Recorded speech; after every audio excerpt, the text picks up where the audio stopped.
कभी कभी फ़िलॉसफ़ी पढ़ना बहुत अच्छा लगता है पर कभी कभी उतना इंटरेस्टिंग नहीं होता। Of course it's a slow process जिसे ज़रूरत होती है हमारी फुल अटेंशन की। But it is one of the most rewarding things you can do. ये एक सुकून सा देती है जो शायद कहीं और पाना मुश्किल लगता है, क्योंकि फ़िलॉसफ़ी हमें डिल्यूजन एनालाइज करने एंड हमारे अराउंड के वर्ल्ड पर क्वेश्चन करने के लिए अलाउ करती है। नीचा ने कहा गॉड इज़ डेड। वहीं दूसरी ओर डॉस्टोवेस्की ने बताया कि एग्जैक्टली क्या होगा इफ़ गॉड डाइज। हर तरफ केओस हो जाएगा, लोग nihilistic, meaninglessness and deep suffering, madness की तरफ जाने लगेंगे। फिर क्वेश्चन आता है, इस नाहिलिज्म को क्योर कैसे किया जा सकता है, जिस पर डॉस्टोवेस्की गॉड का सहारा लेते दिखे। वो इसलिए क्योंकि उनके अकॉर्डिंग एक इंसान दूसरे इंसानों को हमेशा प्यार नहीं कर सकता, क्योंकि ह्यूमंस फंडामेंटली फ्लॉड हैं। उस केस में हमें एक नॉन ह्यूमन न्यूट्रल गॉड की ज़रूरत होगी जो डिफरेंट जनरेशन्स एंड कल्चर्स को यूनाइट कर सके, जो एक ह्यूमन बीइंग कभी नहीं कर सकता। वहीं नीड्जा का इस बारे में कुछ और सोचना था। वो हमें नेचुरल क्रिएटिविटी की तरफ ले जाते हैं। उनके according its in nature we can find new gods. हम religion, morality and slave mentality से कंटामिनेटेड हो चुके हैं, जिसके लिए हमें फ्रेश स्टार्ट की ज़रूरत है। उसके लिए थाउजेंड्स ऑफ ईयर्स बैक जाना होगा उन जीनियसेस को ढूंढने के लिए। यहीं पर नीचा उबरमेंश का आइडिया इंट्रोड्यूस कराते हैं। उबरमेंश एक ऐसा ह्यूमन है जो अपनी ह्यूमन क्वालिटीज़ ओवरकम कर चुका है, उनसे ऊपर उठ चुका है। डॉस्टोवेस्की कहते हैं हमें लोगों में गुडनेस कल्टीवेट करनी होगी। वहीं नीचा कहते हैं फॉरगेट अबाउट गुडनेस, हमें ह्यूमन कल्चर को फ्लरिश करने के लिए ग्रेटनेस कल्टीवेट करने की ज़रूरत है। बट यहाँ जो इंटरेस्टिंग पार्ट है वो ये दैट बोथ नीचा एंड डॉस्टोवेस्की ने आंसर्स के लिए आउटर वर्ल्ड में नहीं बल्कि human subconscious mind and human passion की तरफ अपना रुख किया। फ्योडोर डॉस्टोवेस्की को one of the greatest novelist of all time माना जाता है। वो साइकोलॉजिकल रियलिज्म के पायनियर थे, एक ऐसा लिटरेरी मूवमेंट जो ह्यूमन साइकी के बारे में बताता है, एनालाइज करता है कि ह्यूमन ब्रेन में आखिर चल क्या रहा है, जिससे ह्यूमंस लाइफ में जो चॉइसेस मेक करते हैं उनके पीछे के डीपर मोटिवेशंस को समझा जा सके। हमें क्या ट्रिगर करता है, what makes us suffer, what makes us do terrible things और गुड थिंग्स। वहीं फ्रीडरिक नीचा जो greatest philosopher of all time है, वो पहले फ़िलासफ़र थे जिन्होंने वेस्टर्न फ़िलोसॉफ़िकल फाउंडेशन पर क्वेश्चंस उठाए, जो थी टू मच रैशनैलिटी। नीचा के अकॉर्डिंग ग्रेट थिंग्स करने के लिए हमें रीज़न की नहीं बल्कि नेचुरल पैशन की ज़रूरत होती है, जो हमें ग्रेट थिंग्स क्रिएट करने के लिए मोटिवेट करता है। नीचा जो रिलीजन के फियर्स क्रिटिक थे, आर्टिस्टिक क्रिएटिविटी को ह्यूमन एग्जिस्टेंस का अल्टीमेट गोल मानते थे। डॉस्टोवेस्की एंड नीचा ने पाया कि मॉडर्न रीज़न ड्रिवन मैन हमें हमारे ट्रू पोटेंशियल तक पहुंचने में हेल्प करने के बजाय एक नए काइंड के नाहिलिस्टिक मैन क्रिएट कर रहे थे, जो थे self centred, egoistic and self indulgent. उन दोनों ने ह्यूमनिस्ट क्लेम को रिजेक्ट किया, जो कहता था सिंस ह्यूमंस आर राशनल, इसलिए एक free happy rational utopia create किया जा सकता है। दोनों डॉस्टोवेस्की एंड नीचा अच्छे से समझ चुके थे कि ह्यूमंस इर्राशनल क्रीचर हैं जो हमेशा मीनिंग एंड पर्पस ढूंढते रहेंगे।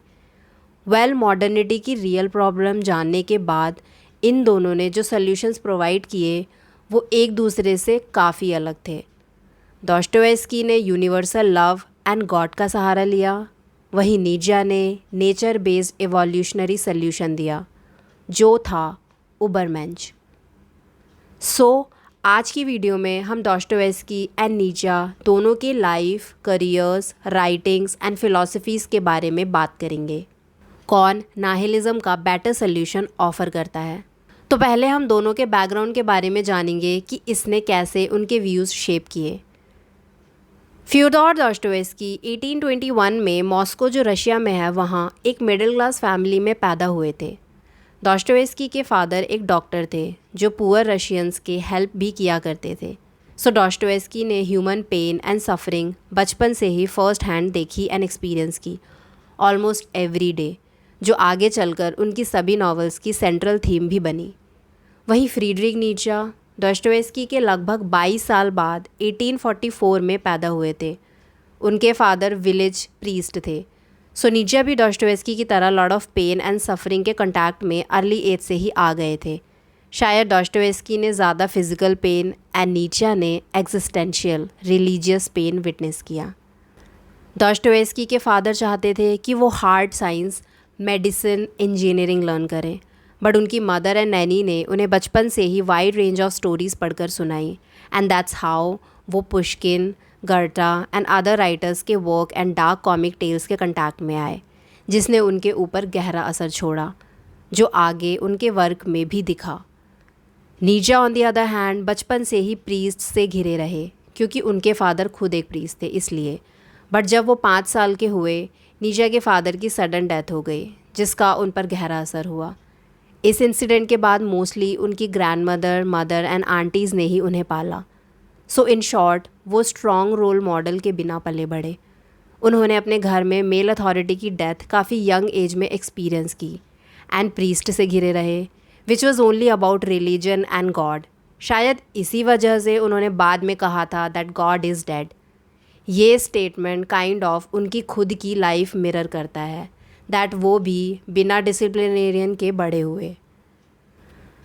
डॉस्टोएव्स्की जब 12 साल के थे, उनके पेरेंट्स ने कुछ लोगों से पैसे उधार लेकर उन्हें एक एक्सपेंसिव फ्रेंच बोर्डिंग स्कूल में पढ़ने के लिए भेजा, जहां लिटिल फ्योडोर ने वहां के एरिस्टोक्रेट्स के बीच खुद को एक आउटसाइडर की तरह पाया।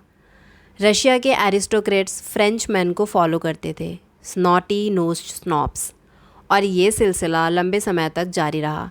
इवन जब डॉस्टोएव्स्की ने सेंट पीटर्सबर्ग की मिलिट्री एकेडमी में एंटर किया, जहां उन्होंने इंजीनियरिंग में बहुत कम इंटरेस्ट दिखाया, एंड अगैन यहाँ भी उन्होंने खुद को स्नॉबिश, घमंडी क्लासमेट्स के बीच पाया। उन्होंने social inequality first hand experience की, कैसे अपर क्लास के लोग उन्हें एंड रशियन पुअर लोगों को लुक डाउन करते थे, छोटी नज़रों से देखते थे। शायद यही इंसिडेंट्स थे जिन्होंने उन्हें वहाँ के गरीब लोगों के बारे में लिखने के लिए एनकरेज किया। इसी दौरान उन्होंने एक रैडिकल ग्रुप भी ज्वाइन किया, जिनका गोल था रशिया को एक इगैलिटेरियन सोसाइटी में बदलना, जहाँ इक्वालिटी हो। मीनवाइल जर्मनी में नीचा ने एक बॉय स्कूल अटेंड किया, देन एक प्राइवेट स्कूल, एंड बाद में एक प्रेस्टिजियस क्रिश्चियन स्कूल। वो थियोलॉजी में काफ़ी अच्छे थे, जो फैमिली बिजनेस था ही।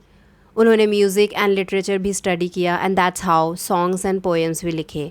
साथ ही साथ उन्हें डिफरेंट लैंग्वेजेस से भी इंट्रोड्यूस कराया गया, like Greek, Latin, Hebrew, French, जिसका रिजल्ट था बाद में वो बॉन यूनिवर्सिटी फिलोलॉजी एंड थियोलॉजी पढ़ने के लिए गए। उनका गोल अपने फादर की ही तरह प्रीस्ट बनना था, बट यहीं एक इंटरेस्टिंग ट्विस्ट आया। वो लुडविग फ्यूरबाख की influential book essence of Christianity के अक्रॉस आए, जिसमें जर्मन एंथ्रोपोलॉजिस्ट ने आर्ग्यू किया दैट गॉड ने ह्यूमंस को क्रिएट नहीं किया, बल्कि क्वाइट द ऑपोजिट, ह्यूमंस ने गॉड को क्रिएट किया है। इस बुक का नीचा पर गहरा असर हुआ, एंड दैट्स हाउ उन्होंने थियोलॉजी अबैंडन कर दी, एंड सिर्फ फिलोलॉजी, जो होती है स्टडी ऑफ लैंग्वेजेस, उस पर फोकस किया। सडनली नीचा एक एथीस्ट बन गए, एंड गॉड उनके लिए ट्रूली डेड हो गए।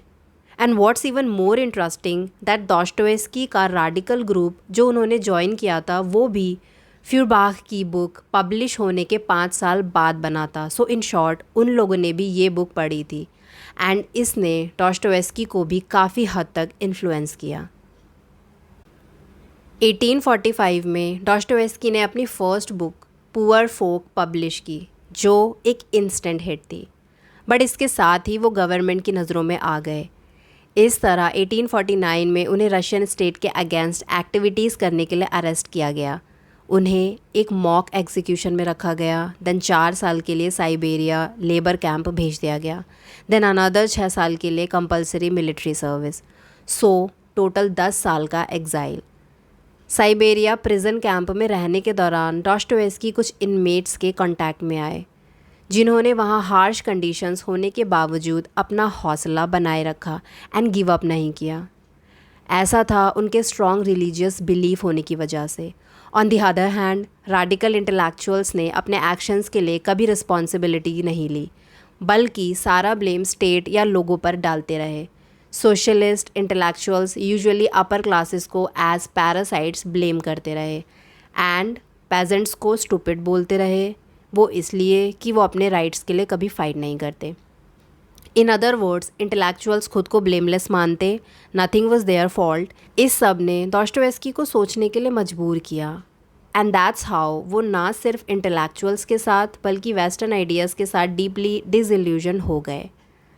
उनका झुकाव ऑर्थोडॉक्स रिलीजन की तरफ होने लगा। वो समझ गए कि western rationality freedom, wealth, happiness and fulfilment promise ज़रूर करती है, बट रियल में ये कुछ फ्रीडम, कुछ वेल्थ और बहुत थोड़ी सी ही हैप्पीनेस एंड फुलफिलमेंट डिलीवर करती है। Well, Nietzsche on the other hand had a far easier life. 1867 में उन्होंने पर्शियन आर्मी ज्वाइन की, बट अनफॉर्चुनेटली वो अपने हॉर्स से नीचे गिर गए, जिसमें उनकी काफ़ी बोन्स टूट गई। सो उन्होंने वापस अपनी स्टडीज़ में लौटने का डिसीजन लिया। उन्हें शोपेनहावर को पढ़ना हॉर्सेस राइड करने से ज़्यादा आसान लगा।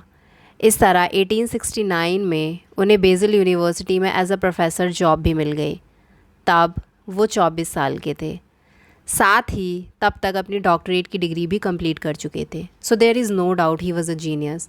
नीजा ने अपनी लाइफ में काफ़ी ट्रैवल किया, स्पेशली उनके हेल्थ प्रॉब्लम की वजह से, साथ ही साथ अपनी फ़िलासफ़ीज़ पर वर्क कर सके इसलिए भी। नीजा एक ऐसे फ़िलासफ़र थे जो वॉक करते हुए ज़्यादा अच्छे से सोच पाते। उनकी काफ़ी ग्रेट फ़िलासफ़ीज़ वॉक करने के दौरान ही दिमाग में आई थी। So in other words human body Nietzsche की फ़िलासफ़ी का सेंटर थी। वेल, साइबेरिया में 10 साल बिताने के बाद दोस्टोयेव्स्की वापस 1859 में नॉर्मल लाइफ लौट आए, जिसके बाद उन्होंने घंटों सिर्फ फ़िक्शन लिखने में बिताए। वो बस लिखते गए एंड उनकी स्टोरीज़ फेमस होती गई, बट अनफॉर्चुनेटली उनके पास कभी इनफ मनी नहीं थी एंड गरीबी ने उन्हें हमेशा पैसों के लिए डेस्परेट फील कराया। कुछ और वक्त सेंट पीटर्सबर्ग में रहने के बाद वो यूरोप रहने चले गए, क्योंकि उन्होंने लोगों से पैसे उधार ले रखे थे जो हर दिन उनके घर आके दरवाज़ा खटखटाते। इसलिए उन्हें रशिया छोड़ना पड़ा। जर्मनी में रहने के दौरान उन्होंने घंटों वहाँ के कसिनोज़ में बिताए, जिससे क्विक मनी बना सके, बट नथिंग वर्कड।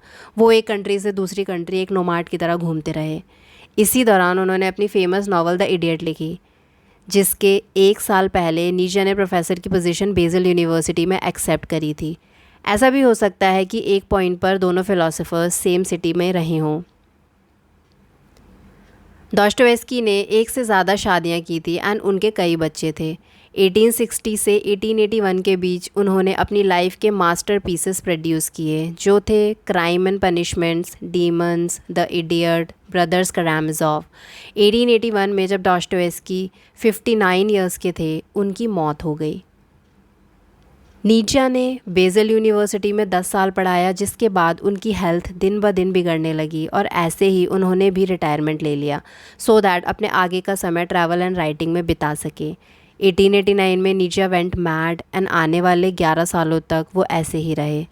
जब उनकी डेथ हुई, ही वॉज़ 55 ईयर्स ओल्ड।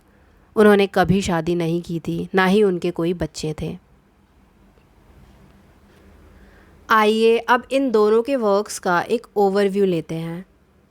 पहले एक चीज़ क्लियर कर लेते हैं दैट दोस्टोयेव्स्की एक नॉवेलिस्ट थे जिन्होंने अपने आइडियाज़ अपने कैरेक्टर्स के ज़रिए शेयर किए। इसलिए उनकी फ़िलासफ़ी को जानने के लिए उनके कैरेक्टर्स की साइकोलॉजी को जानना ज़रूरी है। वेल, साइबेरिया से वापस आने के बाद उनके मेजर वर्क थे नोट्स फ्रॉम द अंडरग्राउंड, जिसे 1864 में पब्लिश किया गया जब वो 43 के थे, जिसमें दोस्टोयेव्स्की मॉडर्न रैशनैलिटी एंड ह्यूमंस की इरैशनल साइड के ऊपर क्वेश्चंस उठाते हैं। इसके 2 साल बाद उन्होंने अपनी most famous novel crime and punishment publish की, जिसमें एक गॉडलेस वर्ल्ड दिखाया है, जिसमें उनका हीरो रस्कलनिकोव वेस्टर्न आइडियाज़ जैसे सोशलिज़म, रैशनलिज़म, यूटिलिटेरियनिज़म से इन्फ्लुएंस होता है, जिस वजह से वो एक औरत का पैसों के लिए मर्डर कर देता है, ये जस्टिफिकेशन देकर कि वो एक बुरी औरत थी एंड रस्कलनिकोव को पैसों की ज़्यादा ज़रूरत थी। 1866 में उन्होंने द इडियट पब्लिश की, जिसमें दिखाया कि कैसे एक जीसस लाइक फिगर जो इतना प्योर है मॉडर्न डे रशिया में सरवाइव नहीं कर पाता। 1872 में उन्होंने डेमन्स पब्लिश की, जिसमें दिखाया कि कैसे रैडिकल आइडियाज़ वायलेंस को जस्टिफाई करते हैं एंड केओस क्रिएट करते हैं। 1888 में उन्होंने अपनी लास्ट नॉवल पब्लिश की, जिसे ऑफ्टन उनका मैग्नस ओपस समझा जाता है, जो थी द ब्रदर्स करामाज़ोव, जिसमें वो 4 भाइयों को दिखाते हैं जो एक दूसरे के अगेंस्ट होते हैं एंड हर एक लाइफ की डिफरेंट फ़िलॉसफी प्रेजेंट करता है। एक एथीस्ट होता है तो एक रिलीजियस, एक हेडोनिस्ट और एक गुस्से से भरा होता है। अपनी हर नॉवल में डॉस्टोवेस्की ने मॉडर्न रैशनैलिटी की डिस्ट्रक्टिव साइड क्लियरली दिखाई, स्पेशली एथेइज्म इन रशिया, क्योंकि उस वक्त के रैडिकल आइडियाज़ रशियन सोसाइटी के सोशल एंड रिलीजियस फैब्रिक को डिस्ट्रॉय कर रहे थे। अब बात करते हैं फ्रीडरिक नीचा के वर्क की। नीचा का सबसे पहला मेजर वर्क था द बर्थ ऑफ ट्रेजेडी, जो 1872 में पब्लिश हुआ, जिसमें वो एंशियंट ग्रीक सिविलाइजेशन को रीइंटरप्रेट करते दिखते हैं, रैशनैलिटी के थ्रू नहीं बल्कि सोक्रेटिस से पहले हुई ग्रीक ट्रेजेडीज़ के ज़रिए। नीचा का मानना था वेस्टर्न फ़िलॉसफी ने गलत रास्ता अपना लिया जब वो रैशनल फ़िलासफ़र्स लाइक सोक्रेटिस को फॉलो करने लगे, जिसका रिज़ल्ट हुआ कि वेस्ट ने रीज़न पर महारत, पैशन एंड इमोशंस के एक्सपेंस पर हासिल की, एंड यही नीचा के critic of modernity and rational engine का फाउंडेशन बना। 1878 में उन्होंने पब्लिश की ह्यूमन ऑल टू ह्यूमन, जो एक कलेक्शन ऑफ एफरिज्म था वैरायटी ऑफ टॉपिक्स के ऊपर, एंड इसी ने उन्हें और कोहेरेंट आइडियाज़ क्रिएट करने एंड उनकी आने वाले बुक्स पर और फोकस करने के लिए पुश किया। देन 1882 में उन्होंने गे साइंस पब्लिश की, जिसमें सबसे पहले death of God and eternal recurrence की डॉक्ट्रिन्स के बारे में लिखा, जिसका मतलब है इस यूनिवर्स में सब कुछ इटर्नली साइक्लिकल है, जिसके बारे में eastern philosophy like Hinduism and Buddhism भी बात करते हैं। ऐसे ही 1883 में उन्होंने अपनी most popular book the spoke Zarathustra, जो एक फ़िलोसॉफिकल नावल है, पब्लिश की, जिसमें एक पर्शियन प्रॉफिट को रिलीजन एंड गॉड को रिजेक्ट करते एंड उबरमेंश का मैसेंजर बनता हुआ दिखाते हैं। फिर 1886 में उन्होंने beyond good and evil publish की, जिसने मोरालिटी पर क्वेश्चंस उठाए कि गुड एंड ईवल ऑपोजिट नहीं है जैसे लोग सोचते हैं, बल्कि ये मैनिफेस्टेशन होता है same universal and natural will का, जिसके बारे में शोपेनहावर नीचे से पहले डेप्थ में बात कर चुके थे।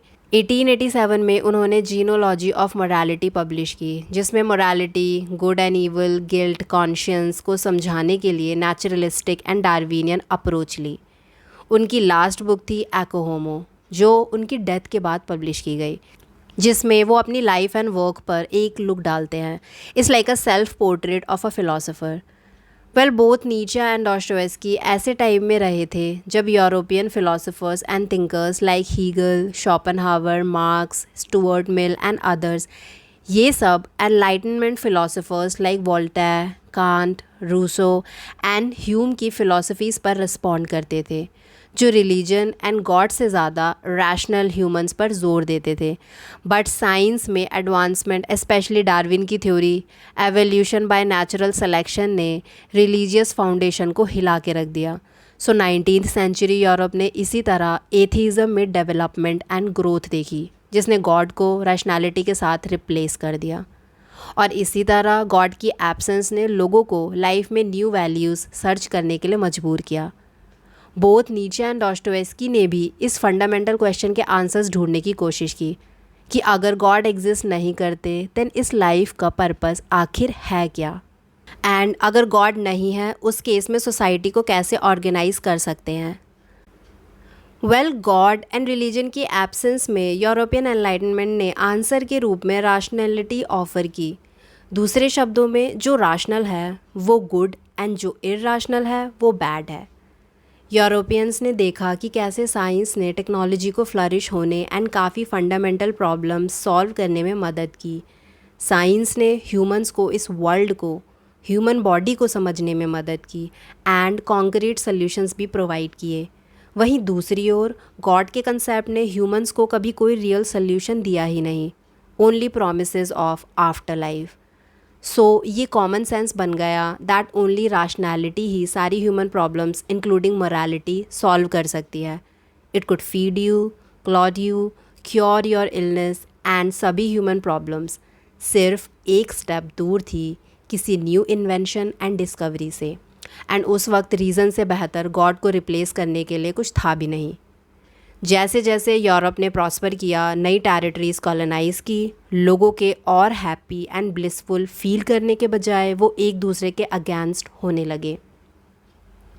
वायलेंस बढ़ने लगा। एनलाइटनमेंट के बावजूद, रैशनैलिटी के एग्जिस्टेंस में आने के बाद भी यूरोपियन नेशंस ने टेरिबल वॉर्स लड़े जिसने हज़ारों लोगों की मौत एंड भुखमरी विटनेस की एंड इसे और वर्स बना दिया। जो हायरार्की में टॉप पर थे उन लोगों के एग्जिस्टेंशियल प्रॉब्लम्स ने, बिकॉज गॉड के एब्सेंस के बाद कोई मीनिंग एंड पर्पस वैसे ही नहीं बचा था, उन लोगों ने खुद को हेडोनिस्टिक एक्टिविटीज़ में इंडल्ज करना शुरू किया, जैसे eating too much, shopping and gambling. Human behaviour irrational सा लगने लगा, फिर चाहे at the top of food chain और बॉटम। लोग time to time irrationally behave करने लगे। दोस्टोयेव्स्की एंड नीत्शे ने रियलाइज़ किया दैट रैशनैलिटी ने प्रॉब्लम ऑफ मीनिंग के लिए कोई ग्रेट सोल्यूशन ऑफ़र किया ही नहीं। इनफैक्ट इसने हर इंसान को नाहिलिस्टिक बना दिया। जो लोग पावर में थे उन्होंने अपने सेल्फिश पर्पस के लिए सोसाइटी के साथ खिलवाड़ किया एंड वो जिनके पास पावर नहीं थी उन्होंने रिवोल्ट का वेट किया सो दैट रिवेंज ले सके। रैशनैलिटी इस तरह पीस, प्रॉस्पेरिटी एंड हैप्पीनेस लाने के बजाय लोगों के लिए एक दूसरे को एक्सप्लॉइट करने का टूल बन गई। It was just a tool not a purpose. जिनकी भी पास रीज़न का एक्सेस था, जो थे साइंस एंड टेक्नोलॉजी, उन्होंने इसका यूज़ दूसरों को कंट्रोल करने के लिए एंड पेन इन्फ्लिक्ट करने के लिए किया। एंड ये गॉड रिलीजन के कंसेप्ट से बेटर नहीं था। दोस्टोयेव्स्की ने प्रॉब्लम ऑफ रैशनैलिटी सबसे पहले डिस्कस की अपनी short novel notes from the underground में, and then crime and punishment में, जिसका हीरो रस्कलनिकव सोचता है वो एक्स्ट्रा ऑर्डिनरी है एंड अपने क्राइम्स को जस्टिफाई करता है कि सिंस वो यूनिक है इसलिए गॉड की एब्सेंस में लॉ एंड मोरालिटी से ऊपर है।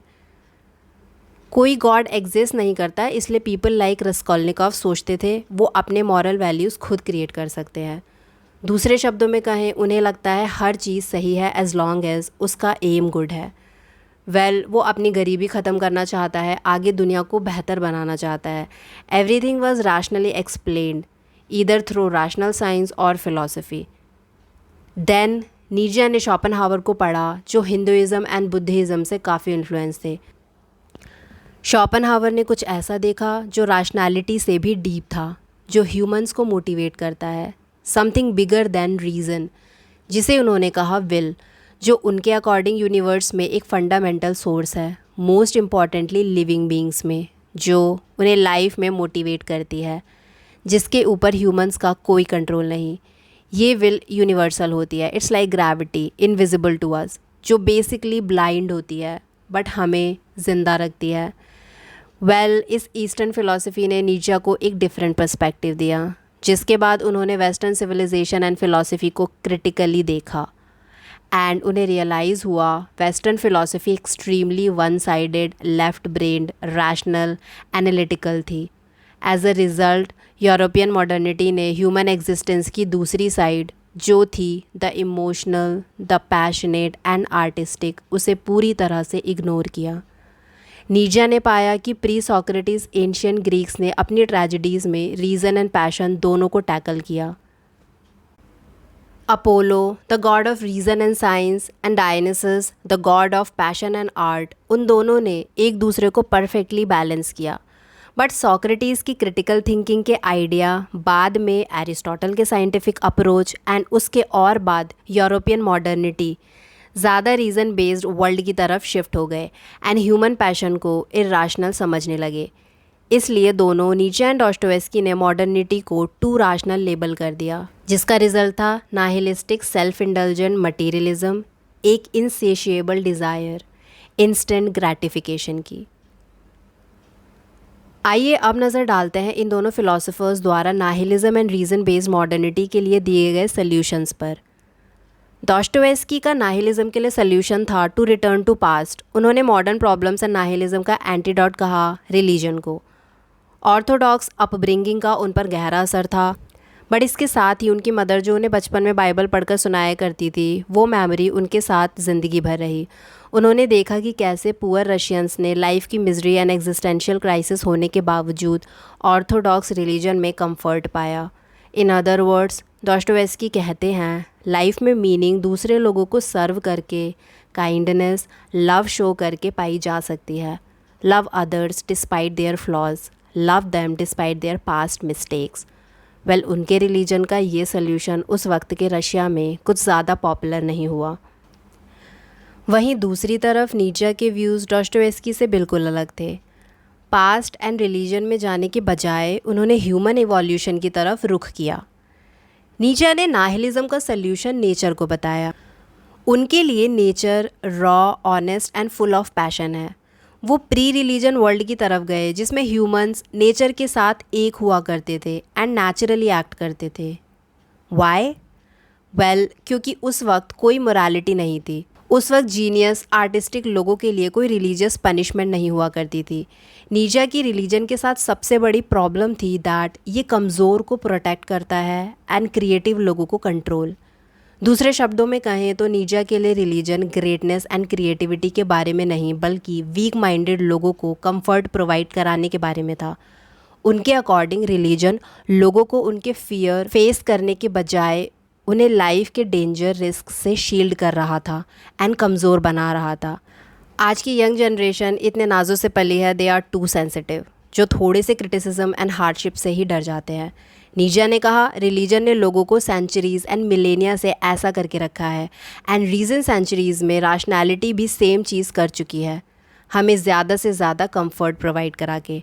टेक्नोलॉजी ने हमें इतना सॉफ्ट एंड सेंसिटिव बना दिया है कि अगर कभी किसी जंगल में अकेले सरवाइव करना पड़े तो हम शायद कुछ दिनों में ही मर जाएंगे, जबकि एंशियंट लोग ऐसे ही जिया करते थे। नीचा ने कहा, वक्त आ चुका है कि इस religious spell and rationality driven mentality से खुद को मुक्त किया जाए एंड नेचर के साथ यूनाइट किया जाए, सो दैट इंसान किसी भी डायरेक्शन में फ्रीली जा सके, रिस्क लेने से ना डरे, किसी पर डिपेंड ना रहे, और इसी तरह वो इवॉल्व हो सकता है। इन अदर वर्ड्स, नीचा डॉस्टोवेस्की के रिलीजन वाले सोल्यूशन पर रिएक्ट करते हुए कहते हैं that religion is not the answer but the problem.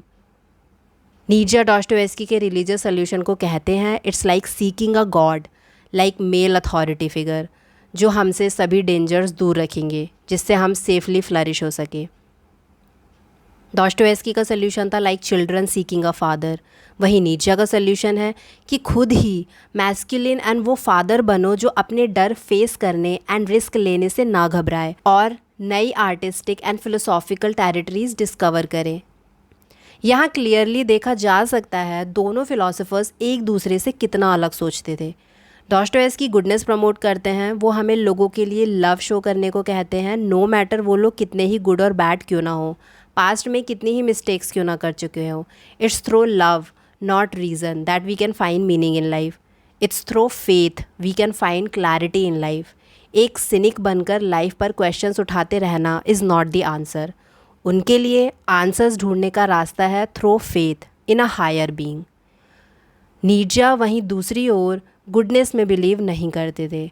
वो कहते थे इंसान को गुड, मॉरल एंड नाइस बनने के लिए एम नहीं करना चाहिए, बल्कि we should aim for greatness, और ये ग्रेटनेस एक कॉस्ट के साथ आती है, क्योंकि ह्यूमन लाइफ का purpose good, soft and moral होना नहीं, बल्कि फ्लरिश, ग्रो एंड डोमिनेट करना है। फॉर एग्ज़ाम्पल, अगर आप एक आर्टिस्ट हैं, स्ट्रगल कर रहे हैं, तो आपका फ़र्ज़ हर इंसान के साथ अच्छा होना नहीं है। आपका एम होना चाहिए अपने फील्ड में ग्रो करना एंड खुद का बेस्ट वर्जन बन के निकलना और अपने क्राफ्ट पर महारत हासिल करना। नीचा आर्ट एंड म्यूज़िक से काफ़ी फैसिनेटेड थे। उनकी फ़िलोसॉफिकल नावल थस स्पोक ज़ाराथुस्ट्रा में उन्होंने उबरमेंश का कॉन्सेप्ट दिया। उबरमेंश होते हैं जीनियस आर्टिस्ट एंड ग्रेट फ़िलोसोफर्स जो ह्यूमैनिटी को नई वैल्यूज़ के साथ इंट्रोड्यूस कराते हैं। इसका एग्जाम्पल हैं great artists like Kafka, Vincent van Gogh, Marcel Proust, Charles Bukowski जैसे कितना जाने कितने सारे लोग जिन्होंने अपनी पूरी ज़िंदगी ग्रेट आर्ट प्रोड्यूस करने में बिता दी। नीचा के according artists, geniuses and philosophers के पास अपनी आर्ट क्रिएट करने का पूरा फ्रीडम होता है। वो सोसाइटी के बने रूल्स एंड रेगुलेशंस के साथ बंधे नहीं होते। आर्ट उनके लिए जस्टिस एंड गुडनेस के बारे में नहीं, बल्कि ये उनके लिए ग्रेटनेस के बारे में होती है। Human species and life in general इसने सर्वाइव एंड थ्राइव इस वजह से नहीं किया कि ये जस्ट और मॉरली गुड थी, बल्कि नेचर ने हमेशा मिलियंस ऑफ डिफरेंट वेज़ में एक्सपेरिमेंट किया। वो जो स्ट्रॉन्ग इनफ थे उन्होंने सर्वाइव किया and weak died away. Since हम भी नेचर के ही पार्ट हैं, हमें भी एक्सपेरिमेंट करते रहना चाहिए, most importantly art and culture के फील्ड में। नीचा ने ह्यूमंस को 2 ग्रुप में डिवाइड किया, एक थी स्लेव मेजॉरिटी एंड दूसरी जीनियस माइनॉरिटी। स्लेव्स मेजॉरिटी के पास ओरिजिनल आइडियाज़ नहीं होते, वो सिंपली क्राउड को फॉलो करते हैं, जिससे कहते हैं हर्ड मेंटालिटी। फिर वहीं एक तरफ ऐसे जीनियस इंडिविजुअल्स होते हैं जो ओरिजिनल आइडियाज़ इमेजिन करने के केपेबल होते हैं, और इन लोगों के अंदर ह्यूमन लाइफ को ट्रांसेंड करने की एबिलिटी होती है। यही लोग उबरमेंश कहलाते हैं, जो हर्ड मेंटालिटी से अलग होते हैं और अपनी वैल्यूज़ खुद क्रिएट करते हैं। हिस्ट्री ऐसे लोगों से भरी हुई है, मेनली मैन अकॉर्डिंग टू नीचा, जिन्होंने इन्वेंशंस किए, न्यू आइडियाज़ दिए, डिस्कवरीज़ की, जिसने ह्यूमैनिटी को बेनिफिट किया। ये ग्रेट जीनियसेस हर फील्ड में आए, फिलोसोफर्स से लेके composers, scientist, artist, novelist and many more. So Nietzsche के अकॉर्डिंग डॉस्टोयेव्स्की भी एक उबरमेंश थे, जिनकी art of fiction and story telling ने ह्यूमंस की इन अ वे फ्लरिश होने में मदद की। डॉस्टोयेव्स्की ने रियलाइज़ किया कि ह्यूमन साइकी हर वक्त राशनल नहीं थी, बल्कि एट टाइम से बहुत कमज़ोर थी। अपनी नॉवल डेमन्स में राशनल यूटोपिया के कॉन्सिक्वेंसेस दिखाते भी हैं, जो डिसेप्शन एंड मैडनेस के सिवाय कुछ नहीं था। उनके फेक एग्जीक्यूशन के दौरान हुए एक्सपीरियंस ने उन्हें लाइफ को क्लियरली देखना सिखाया। वो लाइफ की ग्रेट वैल्यू समझ चुके थे, जिसने उन्हें खुद से बढ़कर चीज़ें सोचने एंड करने के लिए मोटिवेट किया। इसी तरह उन्होंने अपनी बाकी की लाइफ ह्यूमन साइकी समझने में डेडिकेट कर दी एंड ग्रेट नॉवेल्स प्रोड्यूस की। दूसरे शब्दों में कहें तो उन्होंने पर्पस, मीनिंग पाई अपनी राइटिंग में। जैसा कि हम जानते हैं, उन्होंने अपने आधी ज़िंदगी great deal of suffering experience की थी। शायद वो एक रीज़न था कि आगे चलकर उन्हें इस सफरिंग ने ही लाइफ को क्लियरली देखना सिखाया, जो नीचियन उबरमेंश का ही ग्रेट एग्जाम्पल है। उन्होंने अपनी मीनिंग खुद क्रिएट की। इवन अपनी आर्ट क्रिएट करने के दौरान भी ही सफ़र्ड अ लॉट। उन्होंने एक पॉइंट पर नाहिलिज्म एक्सपीरियंस किया एंड अमेजिंग आर्ट प्रोड्यूस की। He said that those with big brain suffers the most. In other words, he served humanity by writing. वो नीचियन उबरमेंश इसलिए थे क्योंकि वो ह्यूमन सबकॉन्शियस की एनिमलिस्टिक पैशनेट साइड को समझ चुके थे, जो ह्यूमंस को मोटिवेट करती है। He was an artist of human irrationality. Dostoevsky ने ऑफ़र किया religious faith, naivety and love. उनके अकॉर्डिंग एक इंसान किसी दूसरे को हमेशा के लिए प्यार नहीं कर सकता। वो उसे 1 महीना, 1 डेकेड या 1 जनरेशन के लिए प्यार कर सकता है, बट नॉट फॉर इटर्निटी, क्योंकि उसके लिए हमें चाहिए होगा नॉन ह्यूमन, जो होते हैं गॉड, जो सभी ह्यूमंस को उनके कल्चरल डिफरेंसेस होने के बावजूद यूनाइट कर सकते हैं। क्योंकि बिना गॉड के लोगों को गुड डीड्स करने के लिए मोटिवेट करना इम्पॉसिबल होगा।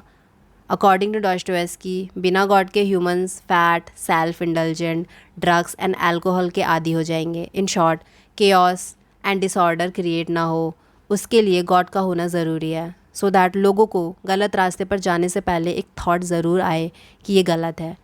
क्योंकि एज ह्यूमंस हम irrational, selfish and forgetful creature हैं।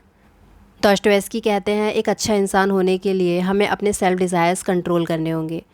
वहीं नीचा ने कहा उबरमेंश बनने के लिए तुम्हें अपनी विल टू पावर को हार्नेस करना होगा। डॉस्टोयेव्स्की कहते हैं अपने एक्शंस के लिए रिस्पॉन्सिबिलिटीज़ लो। वहीं नीचा ने कहा फॉरगेट मॉरल रिस्पॉन्सिबिलिटीज़, बल्कि ज़िंदगी में खुद से बढ़कर कुछ करने के लिए अपनी लिमिट्स पुश करो और तुम्हें जो फ्रीडम मिला है उसका यूज़ करो।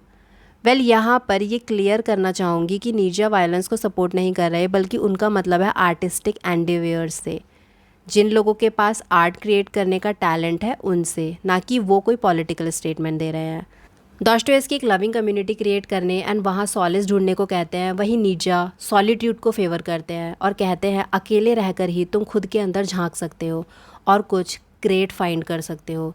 ही asks us to embrace solitude. Dostoevsky अपनी नॉवेल्स में प्रोटैगनिस्ट को साइबेरिया, अंडरग्राउंड एंड प्रिजन भेजते हैं, सो दैट वो अपने हार्ट में गुडनेस एंड लव ढूंढ सके। वहीं नीचा ज़ाराथुस्ट्रा को नेचर एंड सॉलिट्यूड से विजडम गेन करने के लिए केव में भेजते हैं सो दैट वो खुद को ग्रेटनेस तक पहुंचने वाले बैटल एंड स्ट्रगल के लिए प्रिपेयर कर सके। दोनों ही फिलोसोफर्स के डिफरेंट पर्सपेक्टिव थे एंड दोनों ही डिफरेंट ऑडियंस से बात कर रहे थे। डॉस्टोएव्स्की ने रशियन लोगों के लिए लिखा, स्पेशली वेस्टर्नाइज इंटेलेक्चुअल्स के लिए, बट उनकी रियल ऑडियंस थी मेजॉरिटी ऑफ पीपल जिन्होंने इस वर्ल्ड में खुद को लॉस्ट पाया, जो इकोनॉमिक रेस में पीछे रह गए। उनका रिलीजियस सोल्यूशन गरीब रशियंस के लिए था, जहाँ being good was a real solution. वो कहते थे लाइफ को सिंपल बनाओ। क्राइम एंड पनिशमेंट के प्रोटैगनिस्ट रस्कलनिकव की तरह लॉफ्टी ड्रीम्स चेज मत करो and please don't kill people और choose violence for a better life.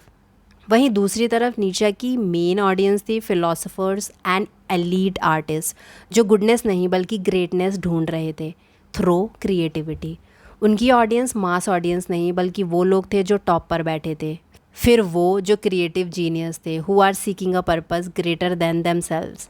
ऐसे लोग जो ह्यूमैनिटी की फ्लरिशमेंट के लिए अपनी लाइफ तक सैक्रिफाइस करने को तैयार थे, मॉरल और रिलीजियस पॉइंट ऑफ व्यू से नहीं बल्कि evolutionary and naturalistic point of view से। Artist mostly anti social and deeply flawed human beings होते हैं, बट लोग उनकी आर्ट पसंद करते हैं शायद उनके उन फ्लॉज की वजह से ही। फॉर एग्ज़ाम्पल विंसेंट वैन गो या इवन नीचा को ही ले लो। ये दोनों डीपली फ्लॉड थे एंड एंटी सोशल थे, but they produced and created great art. नीचा के अकॉर्डिंग आर्टिस्ट ह्यूमन साइकी में डीपर प्लेस तक जा सकते हैं। वो म्यूजिशियन से भी काफ़ी फैसिनेटेड थे क्योंकि म्यूज़िक एक आर्ट फॉर्म में ना सिर्फ यूनिवर्सल है बल्कि काफ़ी डीप भी होता है। नीचा डॉस्टोएव्स्की के प्रोटैगनिस्ट रस्कलनिकव को एक स्लेव माइंडेड पर्सन कहते हैं, जो ग्रेटनेस के बजाय रिवेंज से ज़्यादा मोटिवेटेड था। इसलिए उसका मर्डर कमिट करने के बाद जो गिल्ट उसे फील होता है, इवेंचुअली उसका कन्फेशन उसकी slave mentality and delusional mind clearly show करता है।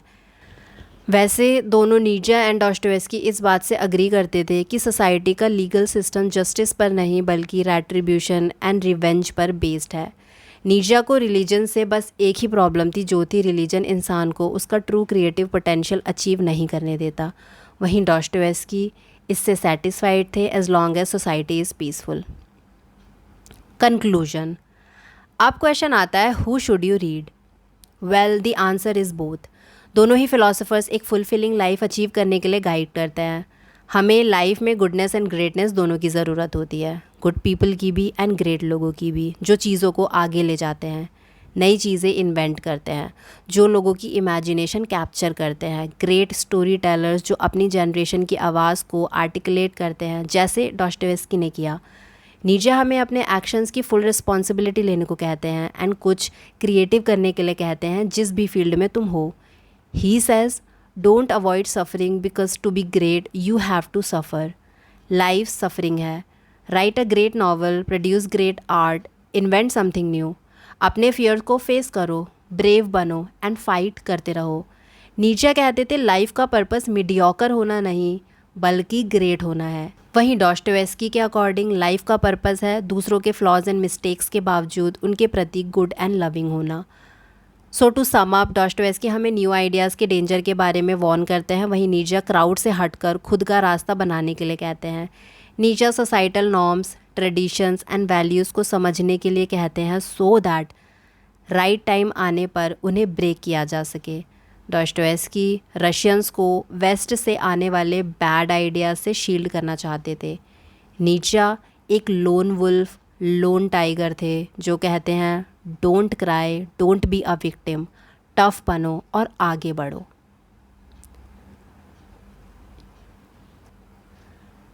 Well, this is the end of the video. Hope आपको पसंद आई हो। Do like it and share it with your friends and future में आने वाली वीडियोस के साथ अपडेट रहने के लिए channel subscribe and bell icon press करना ना भूलें। और अगर आप हमसे बात करना चाहते हो, do join our Telegram group as well. मैं लिंक डिस्क्रिप्शन में डाल दूँगी। Thank you so much for watching.